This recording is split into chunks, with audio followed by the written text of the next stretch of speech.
So I'm on a quest to get some Black Riders without paying Black Rider prices. I'm going to show you how I got 3 of them without actually buying 3 of them specifically. One model I did want is a Witch King on horse, so we're going to start with him. Notice he has 2 head options. I'm going to show you how to use magnets to get both variants. Magnetizing minis can be super intimidating and stressful at first, but once you do it a few times, it's a breeze. You pick a solid point where you know you're going to get good contact on both sides and make sure there's enough plastic to drill into. You make a pilot notch with your hobby knife and then make a proper pilot hole with a much smaller drill bit than you need for your magnet. You want your holes to be precise because once we switch to the full-size 3mm drill bit, plastic is going to get cranked out of this model. You want to be certain that you're drilling out the right plastic. As you're drilling, stick the magnets into the hole to see that you've drilled deep enough. These are 3 by 1mm magnets going into a hole the same exact size. It's a 3mm drill bit. For this case, we want the magnet to be flush, if not a little bit slightly below the surface to just help keep those seams looking nice between the pieces. Once you are certain the holes are right, you can drop a dab of glue, super glue by the way, not plastic glue because the magnets won't stick. Drop your glue into the hole and put the magnet in. Can you imagine if the Witch King had burst cannons? Just kidding. I have a reason for this though. I have a very specific way that I magnetize accessories onto models. It started with my Tau army, and I always like to keep the polarity of magnets between the model and its accessories the same.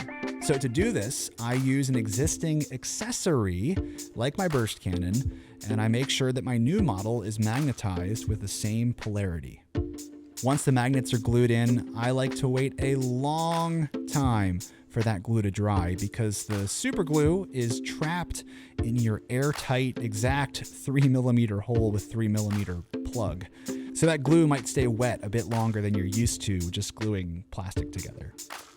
After a few minutes, I'll try the pieces together for a moment, but then I'll let them dry separately for 12 to 24 hours really, before putting the pieces back together and leaving them for any sort of extended period of time. So now I have the Witch King on horse when I want to use it for army lists, and I have a Black Rider for when I want to use it for scenarios.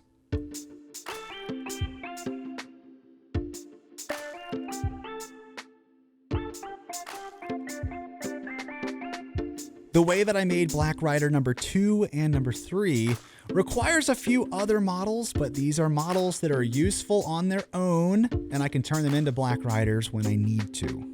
Started with the Nazgul on Fellbeast and some Riders of Rohan.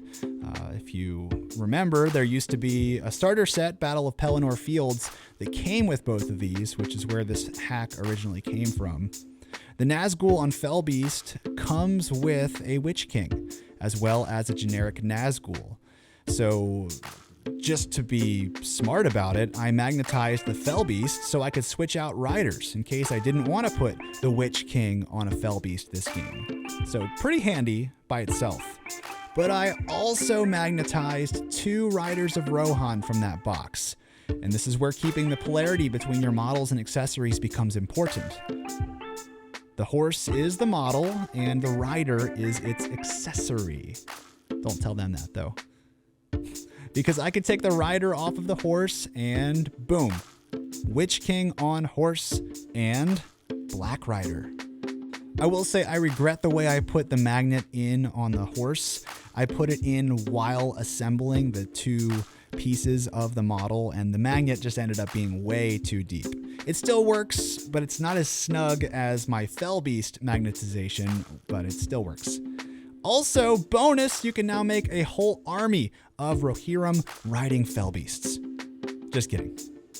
So there you go, 3 Black Riders, which is enough to get us through the Nazgul in Bree scenario that's coming up very soon in my campaign of Quest of the Ringbearer.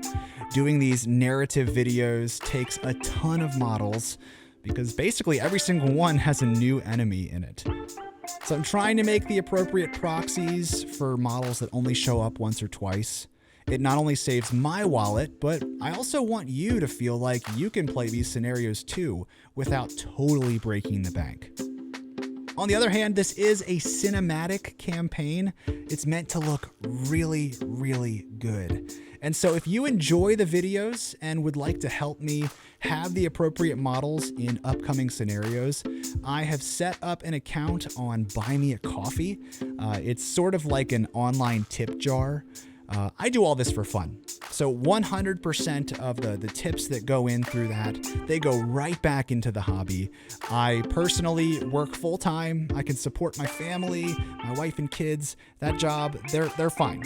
So if you give me a tip on Buy Me a Coffee, don't think you're putting food on my table. It's putting models on the screen. So don't feel like this is a guilt trip at all. The link is in the description if you would like to support the channel.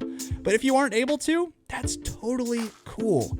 The beauty of YouTube is that we all get it for free, and I enjoy making these videos for you. I hope I got your juices flowing with some Nazgul conversions. I'm really excited to film that Nazgul and Bree scenario. But until next time, thanks for watching.